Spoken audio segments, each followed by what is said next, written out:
খুব ইচ্ছে ছিল নাগরদোলা চড়ার। ভয় পেত, তবু তার খুব লোভ হতো।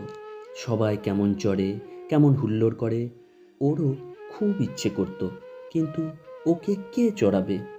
নমিতার যে বাড়িতে অষ্টপ্রহর ভাই ফরমাস খাটার জন্য নিযুক্ত ছিল, সে বাড়ির কর্তা গিন্নি দুজনেই ব্যস্ত, দুজনেই চাকরি করেন, সারাদিন দুজনেই বাইরে থাকেন। ওদের একমাত্র ছেলে সোনাই ক্লাস 9-এ পড়ে। স্কুল ফেরত সে বাড়ি ফিরলে নমিতাকেই ওকে খাবার বেড়ে দিতে হয়। কর্তা গিন্নি বাড়ি ফিরলে তাদেরও নানা ফরমাস। নমিতার সারাদিন কাজ, শুধু কাজ। কাজের ফাঁকে ফোকরে মনে পড়ে গ্রামের বাড়ির কথা, মনে পড়ে ওর মার কথা। নমিতার বাবা নেই, নিরুদ্দেশ। গ্রামের কথা, তিতির যুথিকা বাবুদের কথা মনে পড়লে নমিতার কান্না পায়। কাঁদলে নমিতার চলবে না, কাজ করতে হবে।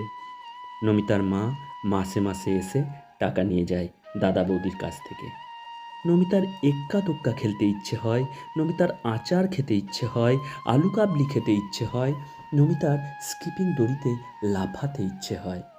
কিন্তু নমিতাকে বাসন মাজতে হয়, কাপ ডিশ ধুতে হয়, ঘরের দরজা পরিষ্কার করতে হয়, রান্নাবান্নায় বৌদিকে সাহায্য করতে হয়।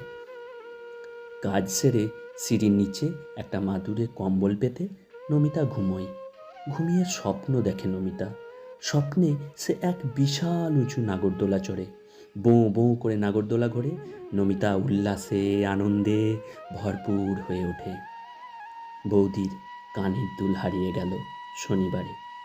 সন্ধ্যাবেলায় বিয়ে বাড়িতে যেতে গিয়ে সাজগোজের সময় লেগে গেল হুলস্থুল, চিৎকার হইচই।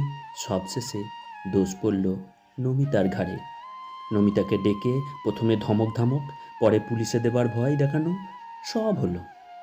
নমিতা নিরুপায় কান্নায় জেরবার হলো। এরপর মাসখানেক নমিতার সকাল সন্ধে দুর্বিষহ হয়ে পড়ল। কাজও করছে, উঠতে বসতে গালাগালিও শুনছে, চোর অপবাদ মাথায় নিয়ে। নমিতার ঘুম খিদে সব চলে গেল, চোখের নিচে কালি পড়ল।